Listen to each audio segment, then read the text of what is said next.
What's going on, everybody? I'm Matt Harmon. Welcome to the Yahoo Fantasy Forecast, and it is a hell of a day to talk ball, and join me to do just that is Chris Allen. Chris, what's going on, buddy? We couldn't just have like a normal week 17. I don't even know what that means, actually, to be quite honest with you. There's no way we could end the fantasy season with just something nice and easy to send us off into the off season, or I guess the playoffs for the regular folks that are going to be watching the games in January. But still, we get nothing but chaos to end this game between the Bills and the Eagles. But nah, man, between Christmas, Saturday games, and now we get all of this. I mean, I don't even know how we get into recapping all of these games, but let's give it a shot. Yeah, that's the appropriate way to set up this recap show. We are going to give it a shot to recap Week 17 because what a whiplash this week has been between the fact that we had three games, in quotations, we had three football games that took place on Christmas. We had two Saturday games. We had a packed early slate today, and then we come to a screeching halt with two games in the late windows, one of which was a completely bizarre affair for the number one overall pick between the Giants and the Raiders, and the other one was an even more bizarre affair between two supposed contenders who just put up some ugly performances in the rain. We're going to get into all of that. We have a ton to recap here. We're going to do it in our usual format here. In the first segment, we talk about the games that we care about the most, plus the boom and bust players of the week. Second segment, those are the games that we sort of care about. And then the third segment, the games that could have been an email. And spoiler alert, we are going to wrap all three of the Christmas games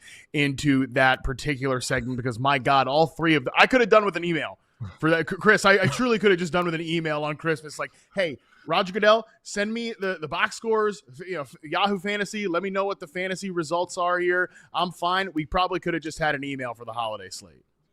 Yeah, if anything, Goodell just gave us all a lump of coal on the 25th instead of just giving us actual games with the number of backup quarterbacks that we were having to watch. And then especially for the people that had, I guess, rooting interest from their fantasy matchups, you get brutal performances from some wide receiver ones. But yeah, we'll get into all that here in just a bit.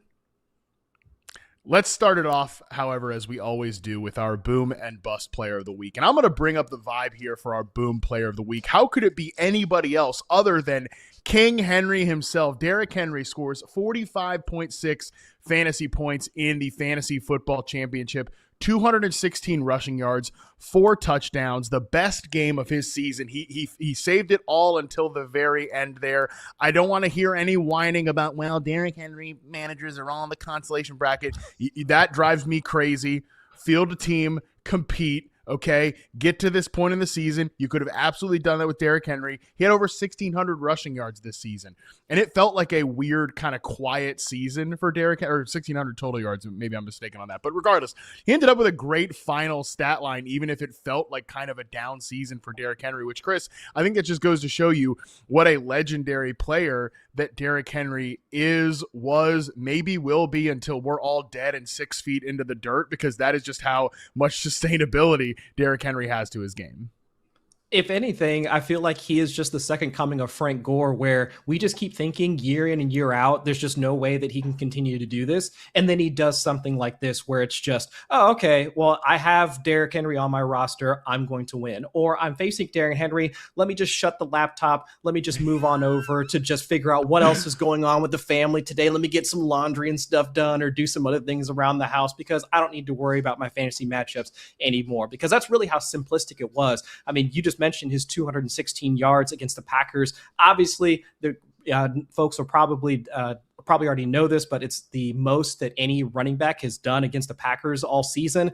And that goes past what Jahmyr Gibbs did, because he put 130 on him earlier in the season. So it's just completely blowing all of the expectations out. And this was in a game where, yeah, the vibes were going to be pretty bad for the Ravens with Lamar Jackson not playing in this game. But still, to see him doing this, especially in this week with all eyes on the Ravens and fantasy managers looking for a big performance, I mean, King Henry delivered like no one else can. Man, it's such a great point, too. The fact that this game happened on Saturday, if you played Derrick Henry, again, you never give up. You never want to, totally give up hope or anything like that. But you could have probably just gone ahead and made some other plans on Sunday. Hey, like, Get some points with your significant other. Hey, let's go out on a date on Sunday. Let's do something with the kids. Any chores you need me to, I know it's fantasy football championship week, but no big deal. That's fine. I don't have to watch. I don't have to watch football today. I'll just check in on the app, even though in the back of your mind you knew it was all but over because you played Derrick Henry in your fantasy football championship. Yeah, again, Derrick Henry on the season, 1,469 rushing yards, 16 rushing touchdowns, and again, what has at times felt like a little bit of an up and down season by Derrick Henry. And this has kind of been my contention all year long. I've watched Derrick Henry. I don't think I've seen anything wrong with him. I just think that the Baltimore Ravens offense has had some issues, and we'll unpack those when we get to this game. But yeah, it was electric to see a signature performance by one of the best running backs to ever play this game, by just someone that I say this a lot. I'm going to talk about it a little bit later. I love Derrick Henry. I think he's going to go down as one of my favorite players in this like era of that I've been covering professional football. So it was awesome to see him do this. Unfortunately, none of my Derrick Henry teams did make it to the fantasy championship. No, so I couldn't. I had that whole soliloquy up at the top, but both of them lost in the semifinals, which was also just one last funny note on this game, Chris. Didn't it feel like the Ravens called this game like an apology to Derrick Henry, where there was this whole national talking point last week about the Ravens didn't give the ball to Derrick Henry in the last almost 13 minutes of the game that they ended up blowing in week 16. And from the minute goes, like, we are going to remind everybody that we are aware that Derrick Henry is on our football team. That's how they called that game on Saturday night. Oh, 100%. And kind of to your point, you could almost see after the first few carries, there ain't nothing wrong with Derrick Henry. It's just more about that entire offense, and even some concerns about what that defense has looked like throughout the course of the season. And we'll talk about that a little bit later as well. But yeah, I mean, nothing wrong whenever he gets the rock. So yeah, for sure, seeing him still be able to carry that type of workload and then also produce like that, I mean, it's still just so fun to watch. Even as a Bengals fan, I mean, seeing him be able to do this at this age, just amazing to me. Our bust player of the week, unfortunately, goes to Carolina Panthers rookie wide receiver Tetairoa McMillan, who has had a really nice rookie season, has had a nice couple of weeks here, but man, 1 point, yes, correct, a point in the fantasy football championship week for Tetairoa McMillan. And, you know, I mean, almost kind of hard to blame him on this one. I got to go back and watch this game, of course. We'll talk about the Panthers passing game later on, but just real quick off the top here, the leading receiver for the Carolina Panthers today was Jalen Coker with 16 yards. So not a lot of passing yards to go around for the Panthers against the Seahawks' awesome defense in a game where also Tetairoa McMillan was almost a game day inactive here because I think he came in with an illness on Sunday morning.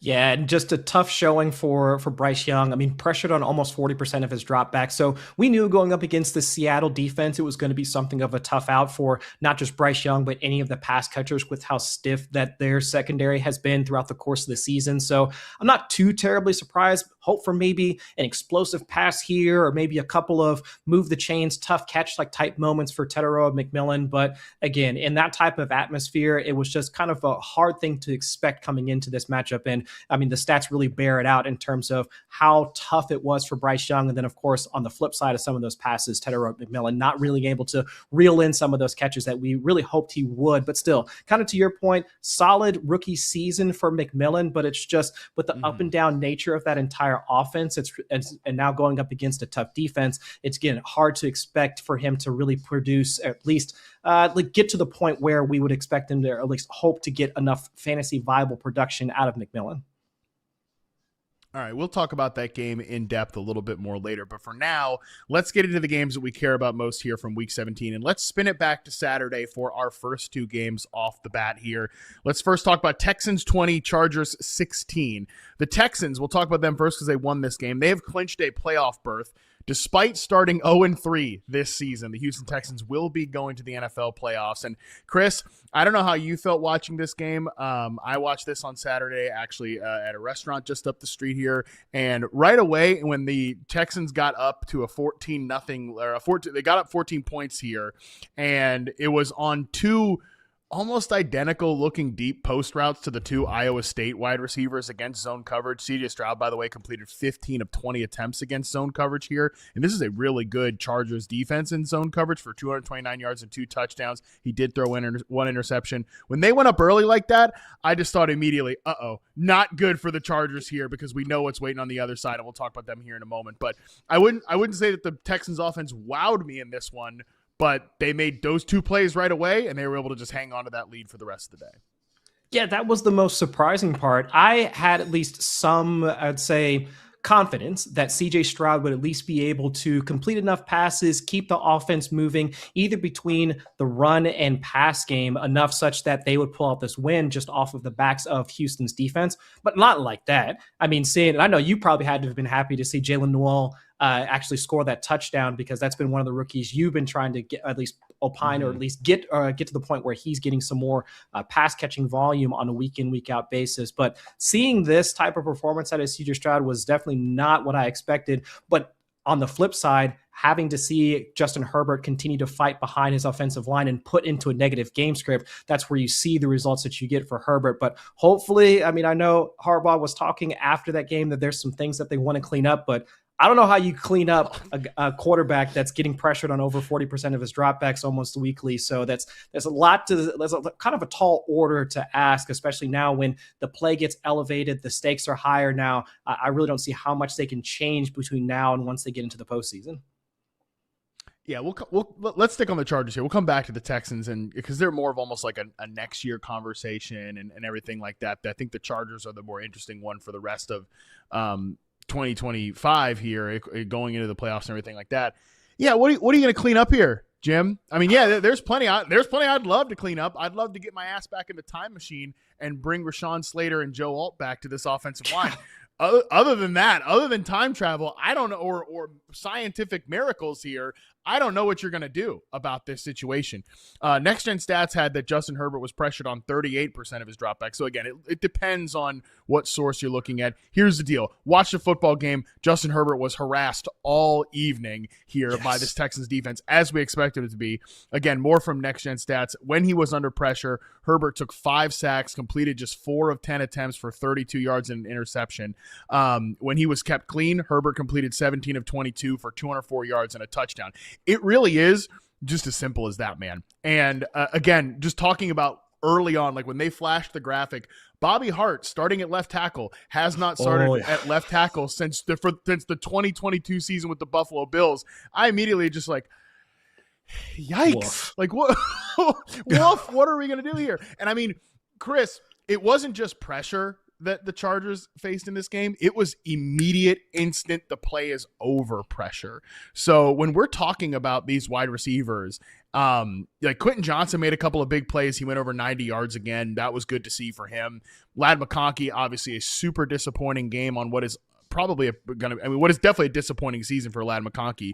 He's probably going to come in under 900 receiving yards this year. Right now, he leads the team with 789. Everybody is kind of bunched in that 700 to 790 yard range at the wide receiver position. It's QJ with 735. It's Ladd with 789. And then it's Keenan Allen with 741. Keenan leads the team with 74 receptions. Think of what we were talking about back in week 1. When it was like, oh man, this wide receiver trio is so legit, and it's gonna they're just gonna be tearing it up all season. Now it's like you're lucky if you can get one guy to have a good game out of this receiver room. And to me, we can look for deeper meaning, and we'll do that in the offseason. But to me, it's just you can't get anything done behind this offensive line unless you're playing against a fake defense like the Cowboys last week. Oh, 100%. And I think somebody tweeted it out during the game. There was just no better encapsulation of Justin Herbert's season, where he drops back, immediate pressure, evades 2 or 3 guys, throws it over to Rondé Gadsden, and then he pops up in the air and it turns into an interception. I mean, that's just everything that's happened to them throughout the course of the season. You could just sum up in just that one sequence, where he is just having to fight behind that line of scrimmage on almost every single drop back. And without his pass catchers really hauling in the pass or dropping a pass or not being able to convert the chains, I mean, it has placed a lot of the onus on his shoulders in order for them to continue to move the chains. So I think the only real thing that I've taken away pretty much all from this entire season is that he still wants to try and attack downfield. And yes, it's nice to see Keenan Allen continue to be something of a man coverage beater, allow them to still convert on third downs when they need to. But Quentin Johnston and even Trey Harris, I'm thinking about for next season, if this is going to be more of a thing where, let's say they get, assuming they have Rashawn Slater back, assuming Joe Alt is back healthy next season, him still at least trying to rip the ball downfield, even when he is under pressure. Those two guys I think are going to be one of the larger beneficiaries of those types of situations for Justin Herbert. Whereas Ladd McConkey, yeah, I think there are going to be some better days ahead or better seasons ahead for him for right now, but still looking at how Justin Herbert likes to play when he's under pressure. Those guys trying to hit some of those deep shots. That just seems to be his tendency for right now. And that's where you see these big games for QJ. Such a huge departure from what Justin Herbert was in Joe Lombardi's offense when it was just check down, check down, check down over and over again. So it's just a reminder that, quarterbacks have tendencies, of course, they have preferences and everything like that, but a lot of it does come down to personnel around you. And of course, like what the offensive coordinator and the offensive architect wants to do, which is kind of why I think this team has been so herky-jerky behind a bad offensive line. I just don't think that Greg Roman has the pass concepts available to them to kind of get a more consistent offense here. Both of these teams are going into the playoffs, so we'll see them plenty over the next few weeks here, or at least we'll see them at least two more times, once in the playoffs and once in Week 18. Just real quick on the Texans offense, wanted to just mention, like, those Iowa State rookie wide receivers made plays here. Jalen Knoll only ran a route on a 28.6% of the dropbacks. Jaden Higgins was 50% here. So this room is going to be really interesting to talk about in the offseason, Chris, when we get some of these veterans out of the mix here. Like, I don't think Christian Kirk is back on this team next year. Maybe Xavier Hutchinson, he's still on a rookie deal, I believe, so he might be around, but will his role be reduced when these guys are in year two? I'm excited about this passing game with those guys potentially flanking Nico Collins in 2026 and beyond.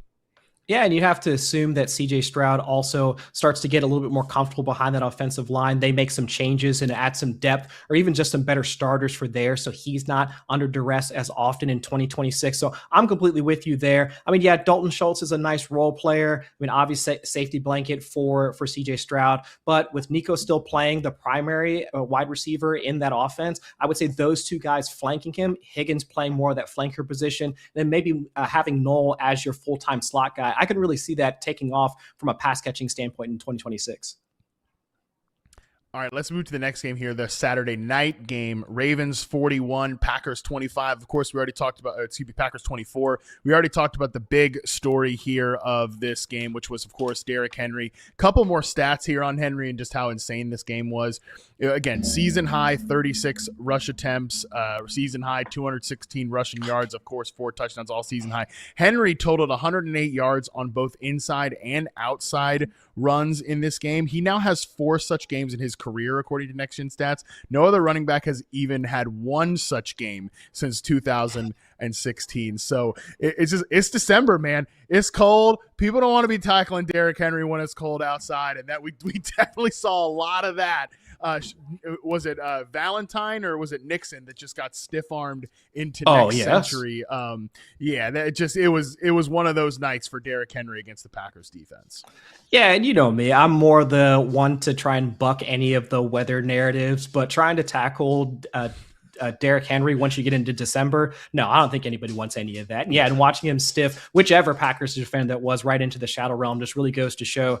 This is a guy that once he gets that first couple of steps right, because we've seen a number of times where if you get Derrick Henry in the backfield, trip him up a little bit, he's not going to create those gains. But once he gets past the line of scrimmage and he has a head of steam on him, just completely look out and maybe make a business decision if you have to. You know what I'm saying? Oh, yeah, 100% make that business decision. I've always joked that, because my favorite character to play on Mario Kart N64, only Mario Kart that I'm playing, by the way. I'm not playing on you friggin' It's Nintendo Bowser, Switch isn't it? or any of that stuff. Okay. It's Bowser. Yeah, it's my favorite character, and I've always compared it to Derrick Henry because it's just like you said. When you can get Derrick Henry behind the line, he's not going to necessarily juke you out or make crazy stuff, but, man, you get him running ahead of steam, he's going to knock you. Oh, I like to play as Toad. I like to play as Yoshi. He's going to knock you off the path, okay? I don't even need a turtle shell. I've got one on my freaking back, and that is Derrick Henry when he gets that head of steam, when he gets that lane here. You saw that so many times on Saturday night. And man, I always just like to talk about two things with Derrick Henry. One, shout out to my old buddy Matt Franciscovich, Matt Franchise from the NFL Network, who texted me on Saturday. He said it's almost been a decade since our Derrick Henry adventure, and what he was referring to that is that after a Dave Matthews concert in Irvine, California, when we may or may not have been sober, returning back to our hotel room, we turned on NFL Network, and it was Raiders versus Titans preseason, and there was just this monstrous human being wearing number 2 deep in the preseason game against the Raiders, just taking souls, shredding people left and right. And I said to Franchise, like, yep, it's been almost 10 years. Might be another 10 years that he's still doing this. He's going to be doing this way after we're expired, buddy. I'll tell you that. Oh, 100%. And it wasn't just Derrick Henry also getting there as a rusher and getting into his game a bit more. I mean, Tyler Huntley also showing up from a rushing standpoint as well. I know he had to leave that game around. It was somewhere in like the third quarter, had to go out and get probably another injection because of the shoulder pain that he was experiencing. But still, I mean, seeing him play as well as he did, I mean, connecting with Zay Flowers, also Mark Andrews, Isaiah Likely. I mean, Zay Flowers finally getting into the end zone again. I mean, so the passing game, along with that running game as well, I think that was enough to really cement at least the thought that, yeah, Lamar Jackson, it'd be great to see him under center there, but if you got Tyler Huntley, things don't go as bad, especially with Derrick Henry running the ball. Well, the Ravens, because the Steelers lost today, they will be competing in Week 18 against those Pittsburgh Steelers for the AFC North Division title. So the Ravens are certainly still alive here for the playoff race. Team that is going to the playoffs and is locked into the 7th seed in the NFC. That's Green Bay Packers, a team that lost this one. And they lost this game because the Ravens essentially dominated the first half time of possession. I mean, how many plays did the Packers even run in the first half? It was not very many. However, a big part of that was because their quarterback, it was not Jordan Love, it was Malik Willis, was throwing heaters down the football field. I mean, Malik Willis here, listen, you got to take your hat off to the guy. He played an awesome game here. He had to leave at one point and go to the locker room probably to get an injection on his shoulder. I mean, it was wild here. Malik Willis, he on downfield throws in this game, 20-plus air yards, completed 6 of 7 for 197 yards and a touchdown. Third most deep passing yards by a quarterback in a game this season, according to Next Gen Stats. He also, again, 22 yards and a touchdown on 2 designed runs, 39 yards and another touchdown on 5 scramble attempts. I started Malik Willis in a Superflex championship game this weekend, and man, I walked into Sunday feeling like, hey, boys, just don't screw it up. Okay, don't screw it up. Malik Willis is taking us to a title here. Oh, yeah, and honestly, this was also in a game where they weren't going to get much out of the running game. I know some folks wound up starting Josh Jacobs because he was active, but kind of reading the tea leaves with how much he had been talking about the knee swelling in previous weeks, how banged up he was coming into this game. I wasn't expecting a ton out of the Packers running game. So this really was going to be a lot on Malik Willis from a throwing standpoint. And whether it was Christian Watson, Romeo Doubs, I mean, I was really hoping to see a bit more out of Luke Musgrave, but still, he had that whole Packers offense from almost start to finish put on his back and for trying to keep them in this game. And whether it was him rushing or for him throwing, I mean, yeah, I know you and I talked last week about Malik Willis as the potential quarterback or free agent quarterback that a lot of folks or a lot of teams should be looking at. And after watching him play this game, yeah, they wound up losing because Derrick Henry puts up over 200 scrimmage yards. But overall, I would think that without having Jordan Love in this game, seeing how well that whole offense was still able to operate without their rushing component to it, I mean, I think Malik Willis, he probably played himself into a pretty solid contract in 2026. Oh, I think he should at least be somebody that gets a shot to compete in camp. And, you know, we were talking about it on Fantasy Football Live this morning. Joel brought this up, that just there's not a lot of appealing quarterbacks on the free agent market or in the NFL draft. Like, there is going to be a few teams here that need to get creative to find a QB1 next year. And Malik Willis has shown as well as anybody to be one of those guys. And, you know, it seems like he's coming out of nowhere, but he was a 3rd-round draft pick by the Tennessee Titans, and I know he was not good in Tennessee, but he was a guy who was playing at freaking Liberty, okay? Like, down the street from where I went to college in Lynchburg, Virginia, at freaking Liberty, okay? Like, was not coming from some power school where it's like, oh, he's ready to play in the NFL. He was definitely not ready for the speed of the NFL, and you could see that immediately. But these last 2 games and several other times he's gotten into the field for the Green Bay Packers, you've seen a guy that the game has kind of slowed down for him. So I think that This is going to be a really fun off-season discussion. Obviously, LaFleur is doing a lot of help here. He's doing a lot to get Malik Willis up to speed to play at the NFL level for sure, but there are other coaches around the NFL. Like I keep coming back to the Dolphins, man. I know they've got the big Tua albatross contract. They'll have to maybe get creative there, but at the same time, that would look pretty fun. Like Malik Willis with that Dolphins team, but there are several others that I think will consider him as well. Yeah, I really like that idea of having him down there with the Dolphins. I mean, trying to see, because remember, this was just how many years ago when it was, how creative is this 49ers running game? And that was with Mike McDaniel kind of calling a lot of those plays and making sure that the running game and the passing game was complementing each other. And now if you were to have a guy like Malik Willis, who, yeah, to your point, last season when Jordan Love had to miss a few games, the Packers, they went really into their shell in terms of their pass rate over expectation. It was negative double-digit percentage in terms of how often they were running the ball versus passing the ball. You can see here now in this completely different game script, a little bit more up-tempo, a few more passing attempts, and not having to, or at least not being able to rely on the running game. And we still saw a clean game out of Willis as a passer with the bum shoulder as well. So yeah, I would say even if he does get a change of scenery, the hope would be that it would be with one of those more progressive play callers, and Mike McDaniel being one of them. Yeah, I mean, shoot, I root for Justin Fields. I think he's a good guy. Every time I talk to him, seems like somebody that people really like. But I mean, if Justin Fields can get that contract this offseason, why can't Malik Willis, based on what we've seen, get a contract something like that, where it's just, okay, you're our bridge quarterback. We're trying to compete for a couple years and stay above the baseline here with Malik Willis as our quarterback. I think that there could be some team there waiting. And yeah, you mentioned the Josh Jacobs thing stinks, but this is just one of those situations where he probably shouldn't have been out there. Like, period, end of story. So if you started Josh Jacobs in week 17, sorry, it stinks. It stings. It is what it is. Don't really know what else to say about it. Let's go on to the next game here. This is Eagles 13, Bills 12. We talked about it up at the top. This was a bizarre football game. I probably have more to say about the Bills, but let's start with the Eagles because they did nominally win this game. They have one more point than the Buffalo Bills at the end of the football game, so that means they win here. But did this game feel like a win to you? This stat from Robert Mays, I think, perfectly encapsulated what happened here with this Eagles offense. That it definitely had some moments in the first half, which was great. However, according to True Media, Robert Mays notes there has been 10 games this season where a team had fewer than 5 passing yards and a half. The Eagles have 3 of those 10 games. Jalen Hurts did not complete any of his 7 passes in the second half of the Eagles' Week 17 win against the Buffalo Bills, and he was sacked once. So it was Boone was dead right about this game, by the way. I barely remember it because it was so long ago that we previewed this slate of games early at the beginning of the week here. But he called this as it's going to be a sloppy, ugly weather game. And it was a sloppy, ugly weather game. And the Eagles were just as ugly as the team they beat in the second half.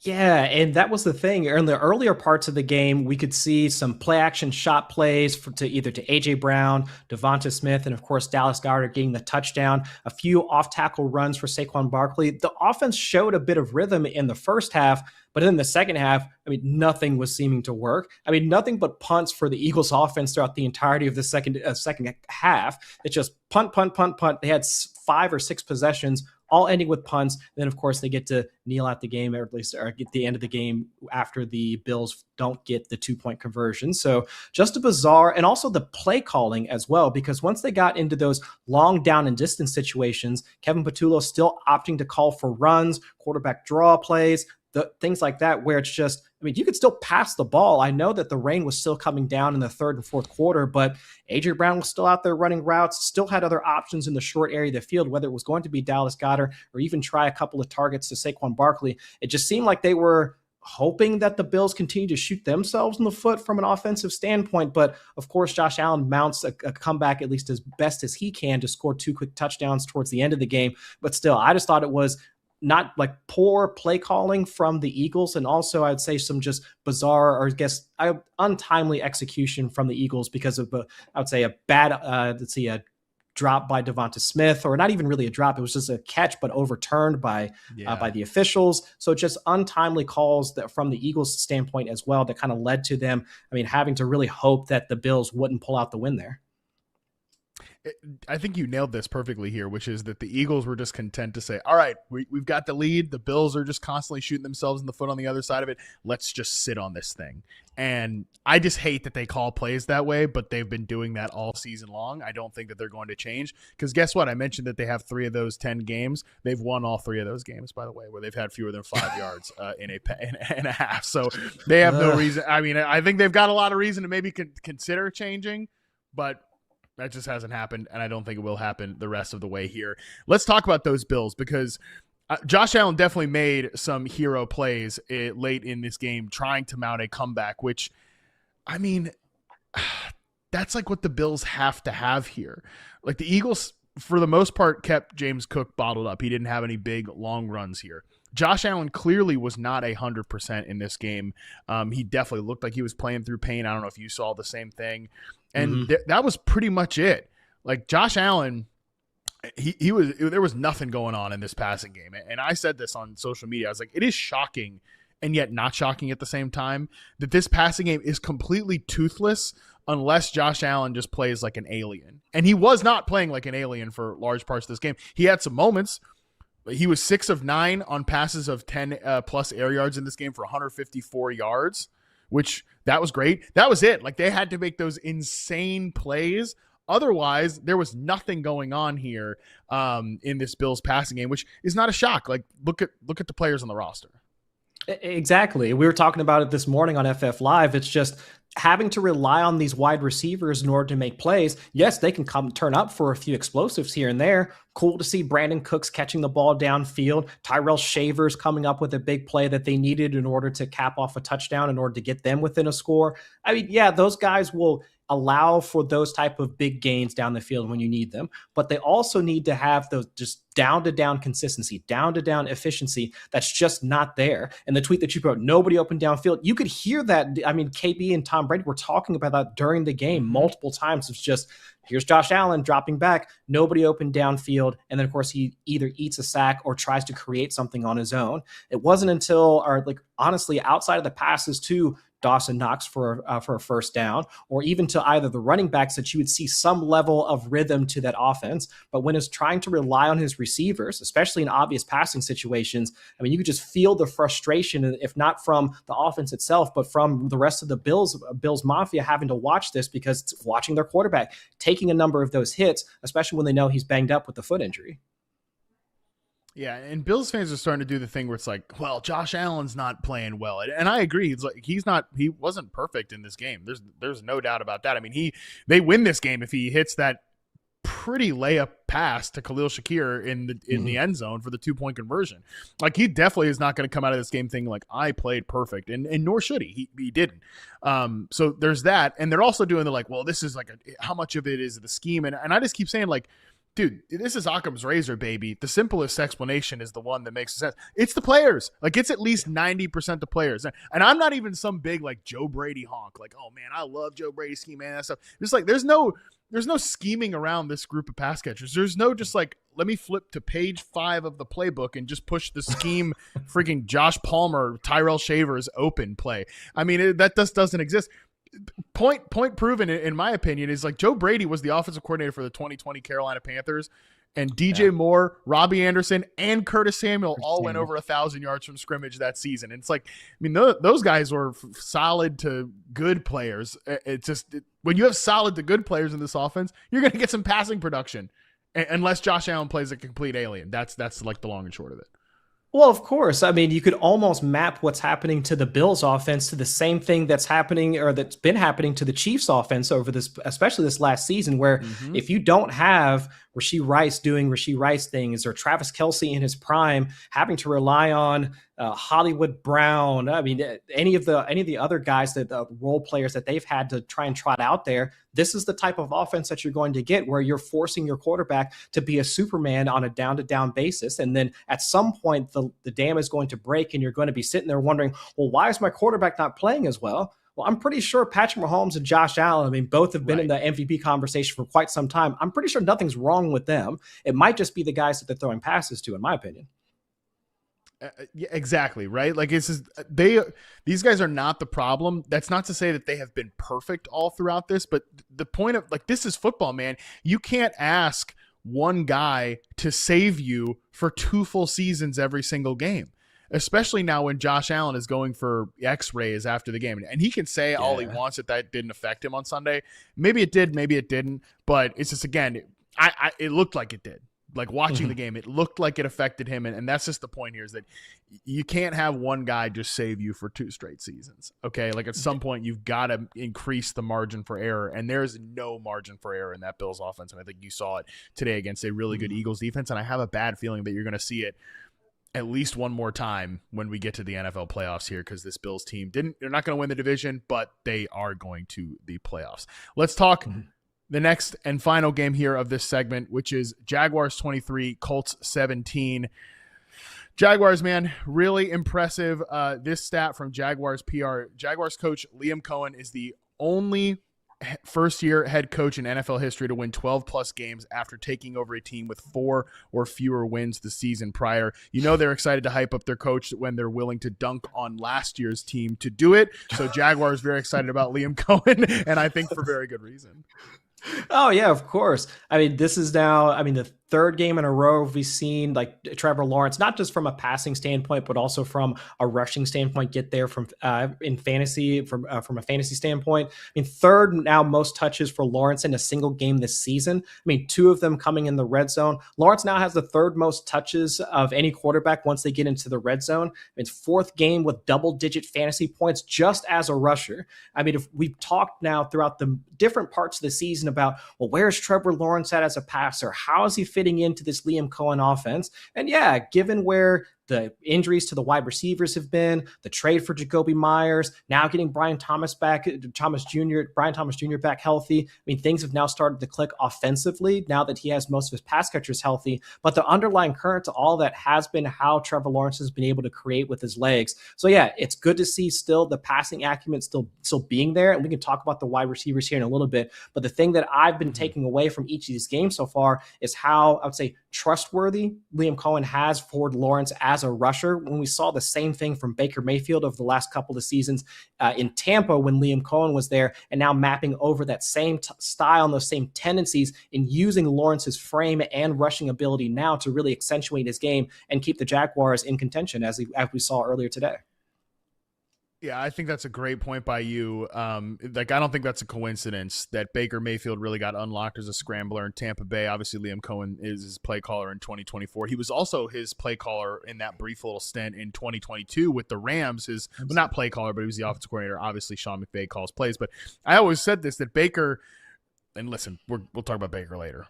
Not having a good second half of the season. It's tough. Baker Mayfield. But he got his career kind of on track when he really just started pulling the ripcord and scrambling right up the gut, as opposed to doing that stupid bail out the right move that he would do all the time with the Cleveland Browns. And you're seeing Trevor Lawrence do those same things here now.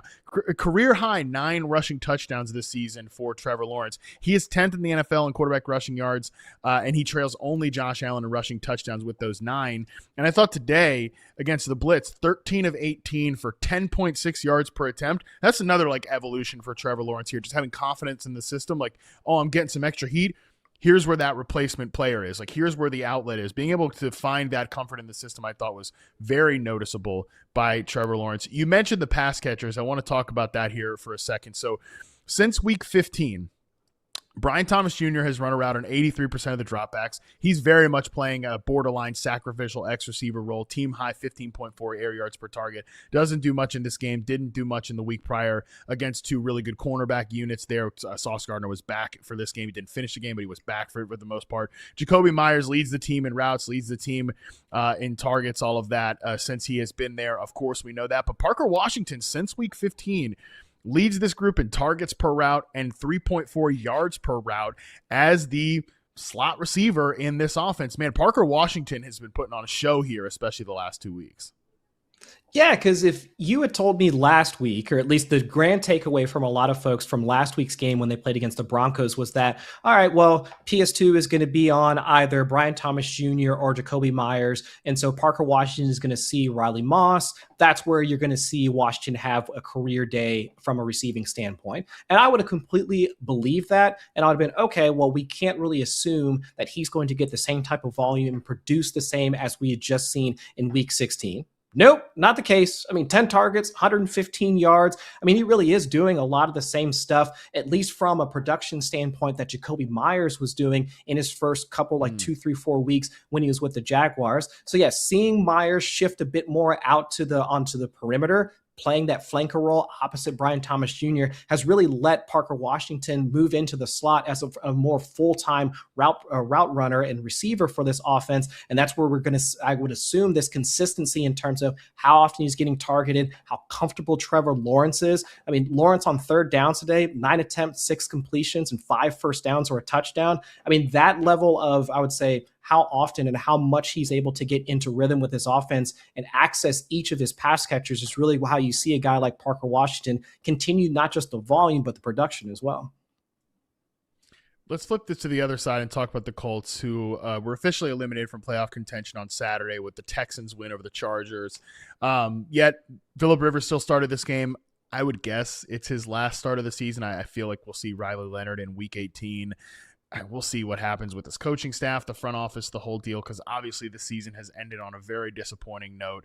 Just what we saw in this game here, Rivers took 68.5% snaps from the shotgun in this one.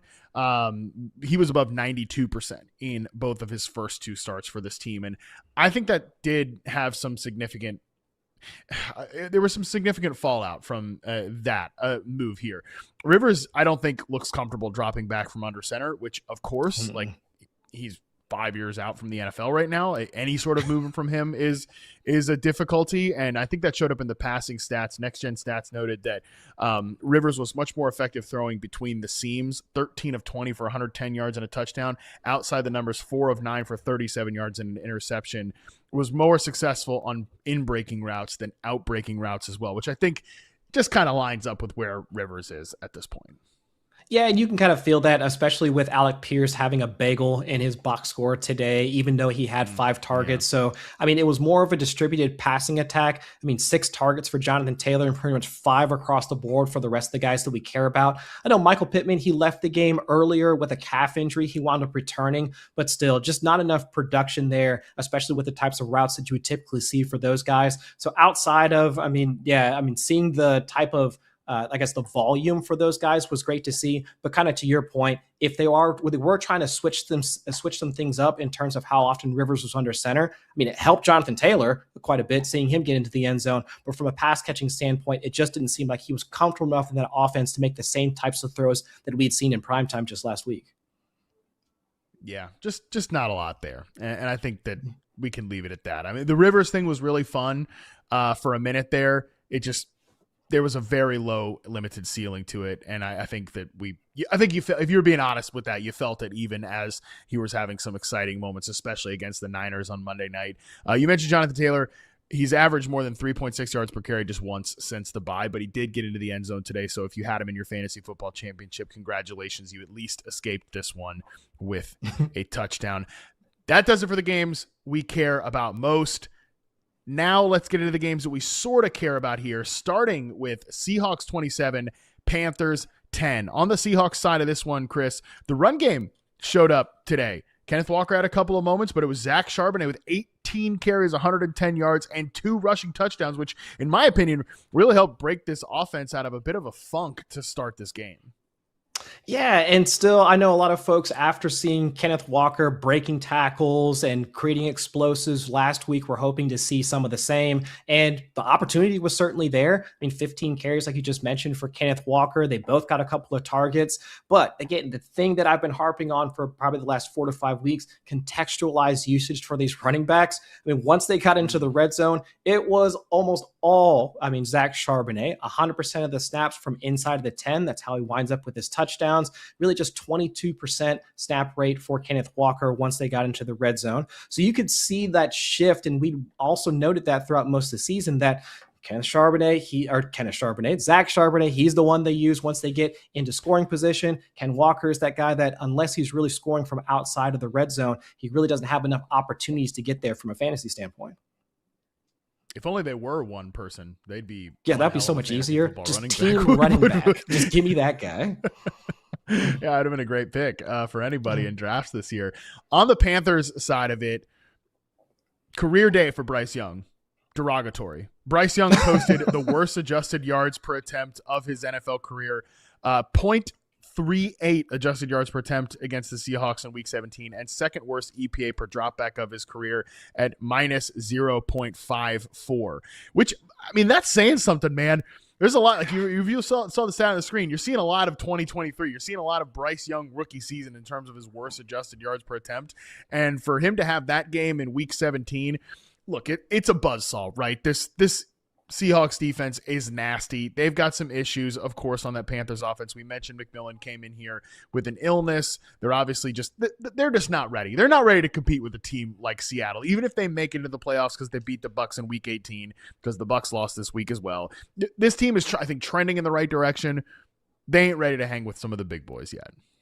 No, and they straight up baited Bryce Young into the interception because it looked like Julian Love, their safety, looked like he played up and he was going to be covering Chuba Hubbard coming out of the flat. But then as soon as Bryce Young made the decision to throw over to Tedero McMillan, Julian Love just slides back into coverage and winds up picking him off. I mean, it's just one of those. I mean, what are you going to do, man? I mean, when your coverage reads you, knows your quarterback's tendencies just enough, they can play these types of schematic advantages like over your quarterback. I mean, but yeah, looking at how often Bryce Young, like when he was kept clean, all right, solid day. I mean, that interception was from a clean pocket, but 71.4% completion rate, 57.1% passing success rate when kept clean. But that was, close to 40% pressure rate on the day. So when he was under duress, 40% completion rate, 2 sacks, no first downs. So it really was just another rough day, especially going up against his coverage unit, which we had seen throughout most of the season. I mean, outside of, unless you're playing against the Matt Stafford Rams, you're probably going to have a tough day against the Seattle Seahawks.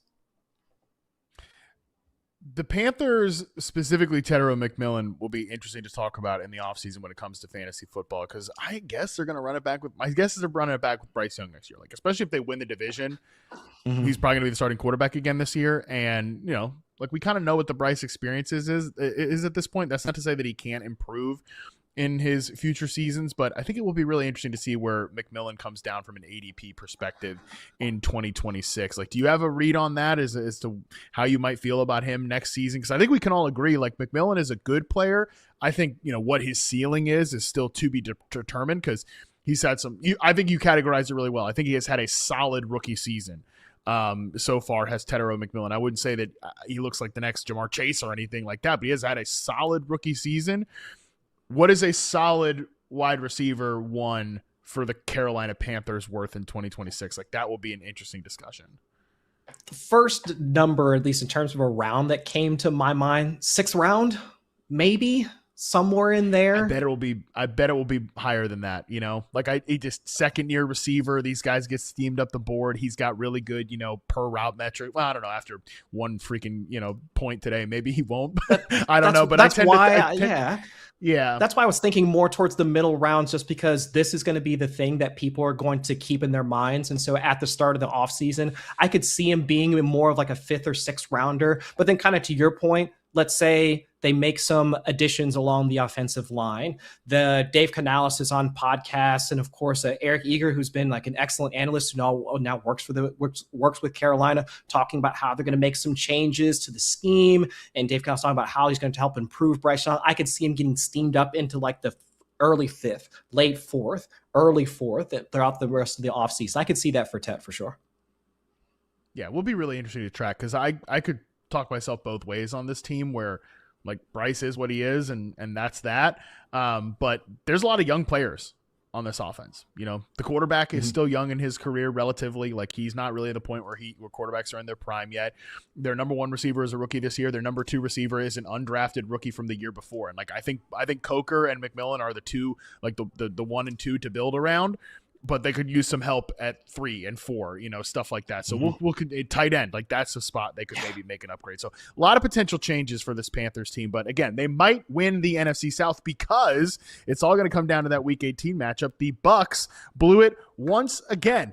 The whole talking point about the Bucs this week was, well, you know what? They've at least got a nice, easy matchup against Quinn Ewers and the boys. The Panthers, they got to play the Seahawks. Well, guess what? The Bucs lost once again. Bucs lose. They get 17 points. The Dolphins get 20. I want to talk about the Dolphins here real quick, and I think the Bucs are more probably interesting conversation, but this offense, I think, was like quietly excellent against the Bucs defense relative to expectations. Quinn Ewers carved up zone coverage, which he faced on 83% of his dropbacks. He went 12 of 19 for 174 yards and both of his touchdowns against zone coverage. He threw the touchdowns to oh God, now I can't even remember the guy's name. Theo Greg Weiss? Dulcich got the second. Theo Weiss got the first one, long catch and run, and then it was Greg Dulcich who had the second one. So I'm sure those guys were in everybody's anytime touchdown parlays this week. That's how the Dolphins offense got it done. And the run game was very effective as well. I saw the touchdown notification come across my phone, and I was like, who in the world is T. Weiss? Like, what is happening right now? And, of course, Jalen Waddle gets hurt. Hurt his ribs. He came back into the game, didn't catch a target throughout the remainder of the game. So, of course, if you're even hoping that things would get better for Waddle in Week 17, of course they did not. But yeah, a much better, I would say, just overall game script or game environment for Quinn Ewers, where he's not put into a trailing script because he's facing off against Joe Burrow and my Bengals last week. It's now something a bit more controlled. So cool that they wound up getting that 63-yard explosive catch for a touchdown with Weiss. But then afterwards, because the Bucs were still having so many problems on offense, it was easier for him to just continue to just not necessarily dink and dunk. He was averaging around like 7-8 air yards per attempt, but at least still be aggressive enough and maintain some of that down-to-down consistency from a passing success rate standpoint that they are able to continue just control the game, keep ahead of the chains, and then can just continue to either rely on Quinn Ewers as a passer, but definitely Devon Achane as a runner who puts up, just again, another solid day from a scrimmage yard standpoint. That Theo Weiss thing was no wonder I forgot his name because it was so tilting. Because I actually thought Jalen Waddle could have a nice game here, and it was pretty much all on the analysis of, well, Bucs, like, they can get beat when you blitz and they're in single coverage. They do give up a lot of production to outside wide receivers, and of course Jalen Waddle gets hurt, and it felt like I think on the very next play it was Theo Weiss 63-yard touchdown. It's like. Yeah. That was supposed to be Jalen Waddle, so sure. That was definitely that drove me crazy for sure. The Bucs offense, watching them is driving me crazy at this point, and I'm not sure like where you want to go here. There's a lot of negativity on this one, and I feel like we can start maybe on the Bucky Irving part of this. I had my concerns about Bucky Irving in this one. I ended up starting him in a fantasy championship anyways. Team's still going to win thanks to Malik Willis and Drake May, so don't have to feel bad for me about that one, but I knew the risk was Bucky Irving, and it was as bad as it could have gotten. It's still getting nipped in the pass catching department, still getting nipped at the goal line, but man, he also felt like he was really frustrated in this game, too. There were shots of him kind of yelling at the offensive line, like rolling his eyes at times on the field. It was just it's not been a good return to action here for Bucky Irving, I would say, since he's gotten back. Yeah, and I think there was a discussion shortly thereafter. I think beat reporter was talking with Tristan Wirfs saying like, hey, what was going on? Looked like there was a spat going on. So a little bit of frustration with the Bucs and especially their run game. 9 rushing attempts for Bucky Irving, hit behind the line of scrimmage on 6 of those attempts. So that's probably why they wound up saying, well, let's screw it. We'll try and get there from a passing standpoint. So at least, it's a couple of targets there for Bucky. But still, that production that we expected to be there for him, at least once he came back from injury, and now a lot of that role has been shifted over to Rachaad White from a pass catching standpoint. 0 snaps from inside the 10-yard line for Bucky Irving in this game. We saw more of Sean Tucker once the Bucs did get into scoring position. So, I don't know how this is going to – I'm just assuming there's going to be a ton of changes coming for the Bucs in general for 2026. So let's hope that works out for Bucky Irving. But for right now, it's just tough to see like the guy that we thought all of those touches were condensed around. Really, that role has just been distributed out to 2 other running backs. Oh, man, we'll see what happens with this Bucs team. There were reports today, I believe, from Pro Football Talk that there's not expected to be changes, or maybe it was Ian Rappaport that had this, that Todd Bowles is not in danger of getting fired, which I don't know, Okay. man. Okay, we'll see what happens here. Baker Mayfield, once again, 1 of 7 for 33 yards and 2 interceptions on passes beyond 20 air yards in this game. He was not under pressure very often, but he completed just 1 pass under pressure, took 3 sacks, including a sack fumbled that ultimately ended the fourth quarter drive there. So it's been a bad back half of the season for Baker Mayfield. It's been a bad half of the season for the Tampa Bay Buccaneers, who just look like they can't wait for their season to be over. Yeah, and first target for Emeka Egbuka didn't come until the third quarter. He's essentially splitting routes with Jalen McMillan. I mean, McMillan, who winds up almost leading the team in terms of catches at this point, and played really well. But yes, it was just that at the expense of Egbuka, who we all thought, especially coming into this season, was going to be one of their premier wide receivers, or at the very least, a guy that they were going to continue to keep into the rotation when Mike Evans and Chris Godwin come back. But no, we see, I mean, Egbuka, I have next gen stats. They had him for 27 routes, 28 for Jalen McMillan, whereas Godwin and Evans were up at 41 and 42 for both of their wide receiver ones. So yeah, it's just confusion along how Baker Mayfield's playing. I mean, severely underthrown interception to Jalen McMillan, but now having to see this rotation between, I mean, yeah, Chris Godwin, Mike Evans, those guys are safe, but now this wide receiver 3 role being split between McMillan and Egbuka, but yeah, just not something that I expected to see, especially coming into the season. All right, next game up here, Saints 34, Titans 26. On the Saints side of it, Tyler Shuck does it again, baby. Another great game here in a good matchup, of course, against the Titans defense for Tyler Shuck. But I thought he had a number of really impressive throws once again here. I said this on social media, that the thing that he does that impresses me most is from like the far hash, he just is able to really push that ball deep outside the numbers. He had his both of his touchdowns, one to Chris Olave, one to Austin in this game on those exact type of throws. Chris Olave continues to have a dynamic season here. Best season of his career for Chris Olave, obviously. And to me, nothing changed with Chris Olave, who's always been talented enough to have one of these type of seasons. He's just playing in the best designed offense of his career, as I believe we talked about last week. And I think this is the quarterback that he's had the best chemistry with. I thought he had pretty nice chemistry with Spencer Rattler in certain areas, but it's more of a full field thing with Tyler Shuck here this week. So Chris Olave does it once again, will go down as one of the heroes of the fantasy football playoffs in 2025.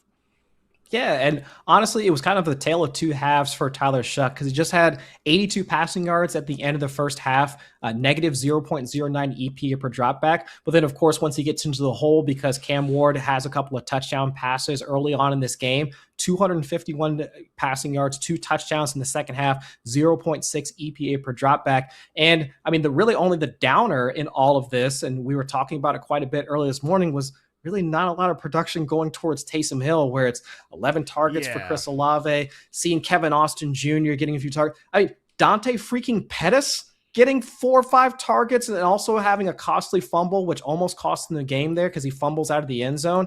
I mean, that was the thing that I was really the most surprised at, was how, not just the fact that they were going to distribute targets. I mean, I thought that was going to be a foregone conclusion with the number of injuries that they've sustained at the pass catching position over the past 2 to 3 weeks. But really, outside of having to rely on Juwan Johnson for chunk gains, he had 3 catches that wound up totaling over 20 yards on a reception standpoint. But yeah, seeing Kevin Austin Jr. getting involved, Dante Pettis, and not really seeing a ton go towards Taysom Hill, that was really the biggest shocking thing out of this entire game. Because, yeah, I mean, I called it earlier today. I said the Saints are going to be a wild card team in 2026.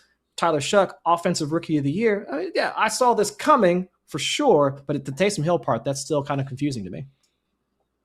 7 offensive snaps for Taysom Hill. He ran 3 routes in this one, did not receive a target, had a few rush attempts. It was a fantasy false flag. And we said this morning, like Nick Underhill had that report that just because they kind of gave him that victory lap in his final home game with the New Orleans Saints did not mean that he was going to continue to get that kind of usage. So definitely was a risky play. You mentioned this. The gap is closing between Cheddar and McMillan, who is still the favorite for Offensive Rookie of the Year, and Tyler Shuck. And Chris Olave was hyping up Shuck for that award after the game. Speaking of rookie quarterbacks, And the only thing that really is interesting from this game is this stat from Cam Ward. Next Gen Stats have this. Cam Ward averaged 4.07 seconds to throw in this game. That is the longest single game mark by any quarterback in the Next Gen Stats era, which goes back to 2016.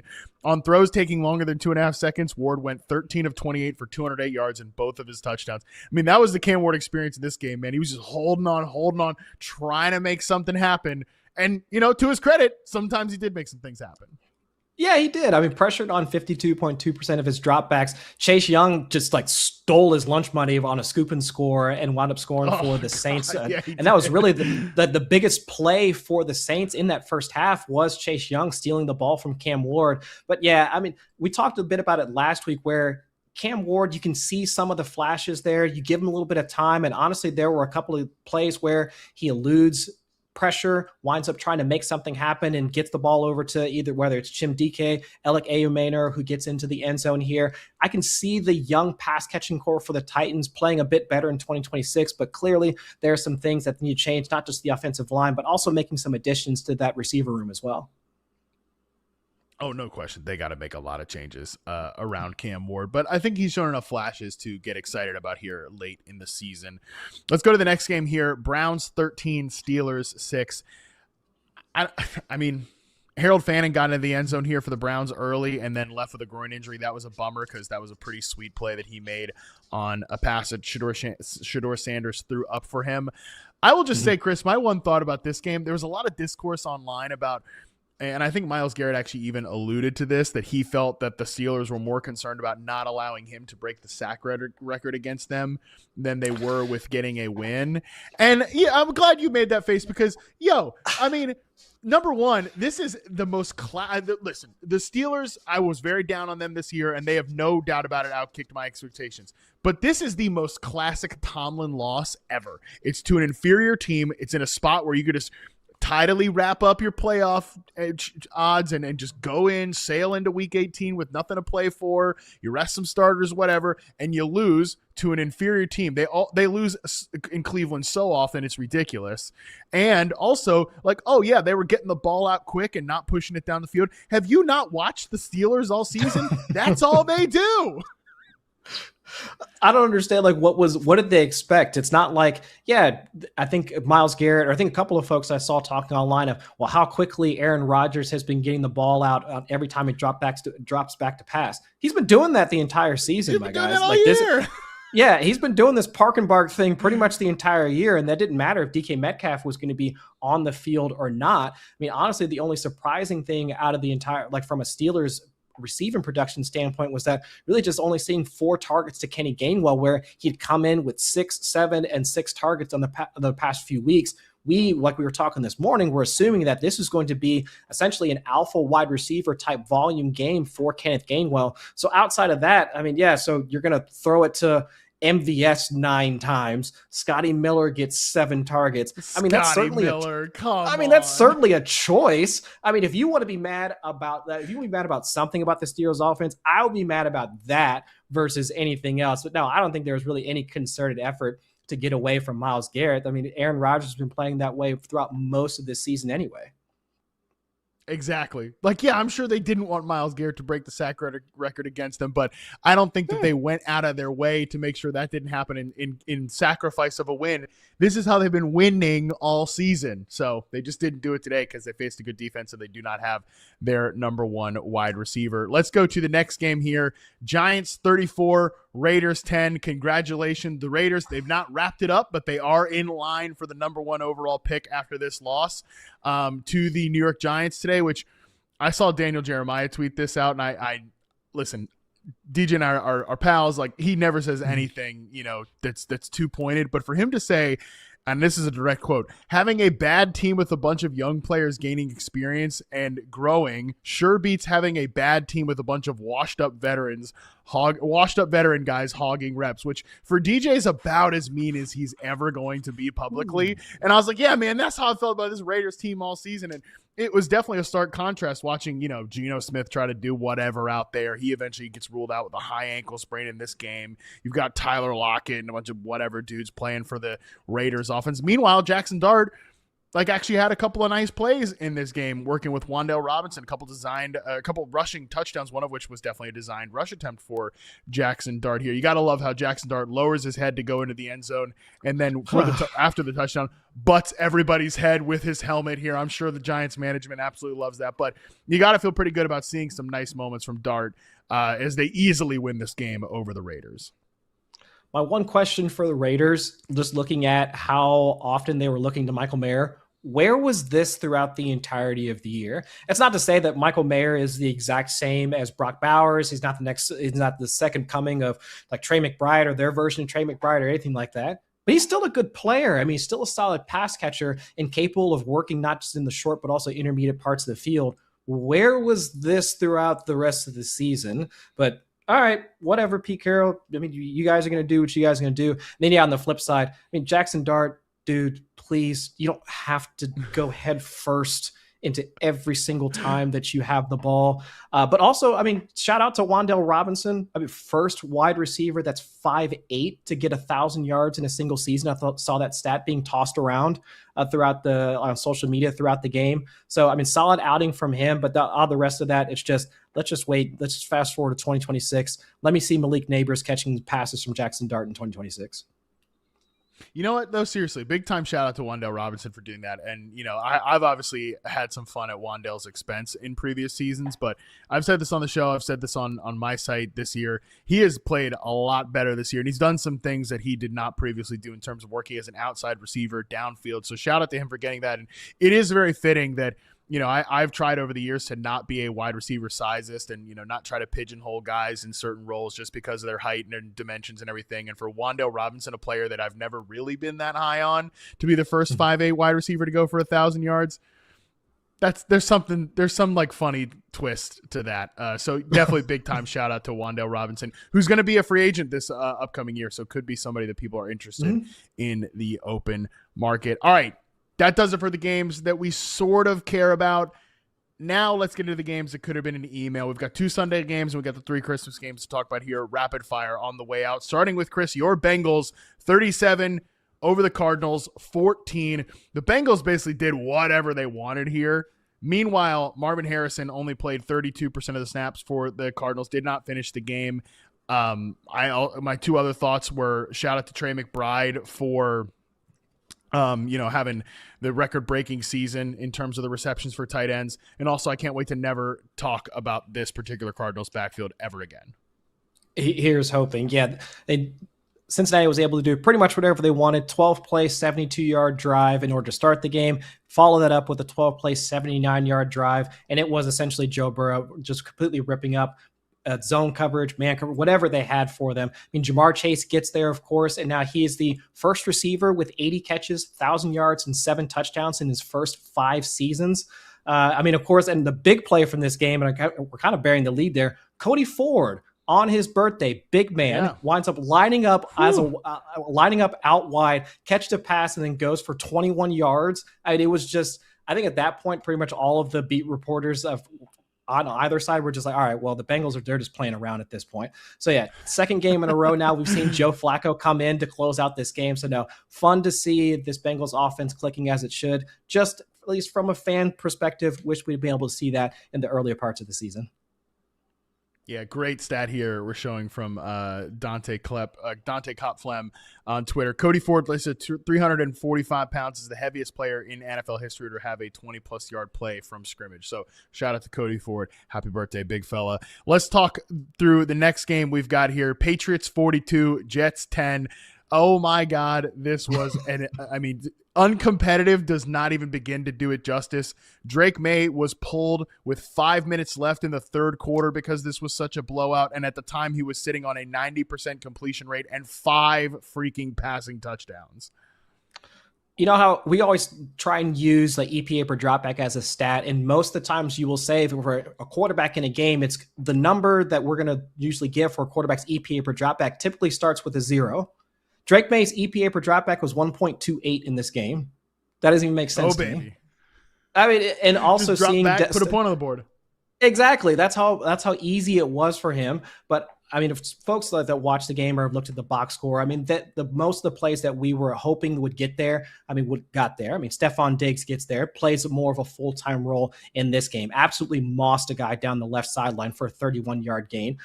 Whether it was like Hunter Henry that folks thought they were used as a streaming tight end, he winds up getting there. I mean, really the only concern was what happened in the backfield. But of course, I mean, going up against this Jets defense, like everybody thought that this was going to be a way for at least all of our options to get there. It really was just TreVeyon Henderson that was the one that was more or less left out in terms of the fantasy production across the board for the Patriots today.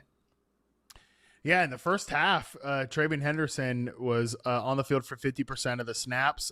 He had 8 routes. He led the team with 12 carries. Stevenson just made the plays. Like, that's what happened in this game. That Stevenson made plays. Henderson didn't really make the plays today. And obviously, I was surprised he even played in this game coming off the concussion protocol. So I'm sure we'll see bigger things from Henderson as we get into the NFL postseason. This team is really fun. They're just surgical on offense when they're going. And the only thing notable for the Jets is that Breece Hall went over 1,000 rushing yards for the New York Jets, which first Jets running back to do that since Chris Ivory in 2015. It's been a decade since the Jets have had 1,000-yard rusher. And I wouldn't even say that Breece Hall's had like a good season. So it was crazy to hear that stat today. Let's talk through the Christmas games here, Chris Allen, starting with Cowboys 30, Commanders 23. Josh Johnson makes his start for the 30th NFL team. It feels like he's started for every team at this point. However, it was the Cowboys doing pretty much what they wanted in this game, which unfortunately wasn't getting a ton of production to their top 2 wide receivers. It was Kevontae Turpin with the big play, 86-yard receiving touchdown against that Commanders hapless defense. Yeah, and once I think on those types of slates where you're just each game is on an island, you're almost assuming that there's going to be some random play or some random wide receiver that most folks haven't talked about. I mean, honestly, we were talking earlier about that Chargers-Texans game where it's like, oh, Jalen Noel winds up going for a long gain. And of course, the Cowboys have their own version of that with Kevontae Turpin streaking across the middle of the field and going for an 86-yard score. So, I mean, it's just those types of games where, we're hoping a bit more for CeeDee Lamb. I mean, he gets 10 targets, but like we were talking earlier today, it's just if a couple of those passes had just been a little bit better placement from Dak Prescott, CD would definitely have had either a 100-yard game or at the very least a score there. So, I mean, George Pickens winds up at least giving you an okay day on a couple of in-breakers that he was able to take for a couple of chunk gains. But outside of that, it really was just, let's just get Kevontae Turpin. He winds up getting the long score. And then, of course, after that, it's just whatever they can wind up getting on the ground from Malik Davis and Javonte Williams. Yeah, and on the ground on the other side of it, Corey Krosky-Merritt, 100 yards, 2 touchdowns here, as Chris Rodriguez was a late scratch in illness, had him inactive on Christmas. So Corey Krosky-Merritt was able to assume the duties there, and he, if you started him in your fantasy championship, congratulations, because he had a big game against the Dallas Cowboys. Let's talk the next Christmas game here. Vikings 23, Lions 10. The Lions, it's over for them, and it ended in a pretty pitiful fashion here. That passing game was taken to the woodshed. They can't run the ball. It's just so crazy to see a Lions team. And look, I think there's going to be a lot of, over-analysis about, the Lions, what's wrong? Dan Campbell's a Ben Johnson merchant, whatever. They're just so banged up on the offensive line. They already had personnel turnover, and now they have injuries. They're just not the same team up front. No, not at all. And we had talked earlier in the past couple of weeks about essentially how Jahmyr Gibbs, outside of the explosive plays, he really wasn't doing it on a down-to-down standpoint. His rushing success rate had fallen down into the 30-40% range. Even David Montgomery, who had been admirable in some of those same situations, also was getting hit behind the line of scrimmage at a fairly high rate as well. So plenty of frustration. And I know folks have been talking about some social media clips around how David Montgomery hasn't been at least vibing with the team and some other things going on behind the scenes. But again, I mean, it's just a tough season, especially this is a season where we thought they were still going to be able to contend, and it looked like it throughout the earlier parts of the year. But to your point, I mean, with the number of defensive injuries they sustained yet again this season, and also the stuff along the offensive line, I mean, it's really hard to produce, or any team should be able to produce when you have to deal with that many ailments on either side of the ball. Yeah, and on the Vikings, I mean, bizarre box score from them, bizarre game as well. Max Brosmer didn't do much, 9 of 16 for under 60 yards passing. Jordan Addison had 1 carry for 65 yards and a touchdown. He obviously led the team in rushing on that 1 carry. So bizarre day for a bizarre season for the Minnesota Vikings. Final game to talk about here. Broncos 20, Chiefs 13. This was a slog of a football game, a dink and dunk fest. You got 4.8 yards per attempt for Bo Nix, which is somehow more than Chris Allen, who had 3 yards per attempt in this game. So I don't know, Chris. To be honest, didn't watch a lot of this game on Christmas night. So, I watched it, but at one point you're like, okay, I don't know that there's a lot to see here. No, there's not a ton to see there. And of course, folks that started Bo Nix in their championship, while he winds up throwing the interception and not really getting there from a passing standpoint, which we all thought with the number of defensive injuries that the Chiefs had sustained, that he was really going to be like the same passer that we saw over the past couple of weeks. But yeah, at least he got there. He winds up getting a rushing score to pad his stats from a fantasy standpoint. Then, of course, good to see Cortland Sutton still being the wide receiver 1, 10 targets in this game. But yeah, it's just one of those games where it's like, let's just kind of push this off to the side. And of course, for Denver, they already have postseason aspirations, so not taking it too much to heart, especially even if they were going up against an easier Chiefs defense. RJ Harvey, though, that was pretty great to see him have a receiving touchdown. So been a nice end of the season for RJ Harvey, especially from a pass catching standpoint. Good to see that from him. That's going to do it. Week 17, Chris Allen is in the books. Hopefully everyone out there had some success in their fantasy football championships. Appreciate you chopping it up with me as always, man. Yeah, of course, man. Hopefully we get to do it again next season. We'll see how things go. But nah, man, this has been fun exercise week in and week out to be able to try and at least instantly react to each of the games. And hopefully that brought folks a couple of championships this year as well. So yeah, it's a ton of fun and hopefully we get to do it again next year. No doubt about it, man. Chris, I got a lot of love for you, pal, and it's been great to have you on the show this year, both on Fantasy Football Live in the morning and for these live recaps on Sunday. It's been great to have you here and really appreciate it. I know the people appreciated you being here as well, so it was awesome. Really enjoyed it. And this does mark the conclusion of our daily 5 days a week live at 5 p.m. every single day. It marks the end of that here. Week 17, the fantasy season is officially over. So we're going to have some updates in terms of our scheduling and everything like that. But for tomorrow, Justin Boone will still be on the show. However, a little bit of a different twist here. That show is going to be a little bit of a bonus special episode. We're going to start it right after Monday Night Football. So we're going to recap the massive Falcons-Rams game. We're also going to dive into some year-end fantasy awards, some superlatives. That's going to go live right after Monday Night Football wrap. So stay tuned to this YouTube channel. Subscribe, of course, Yahoo Fantasy. You can check it out on social media as well. That show is going to be live tomorrow. Until then, we are out.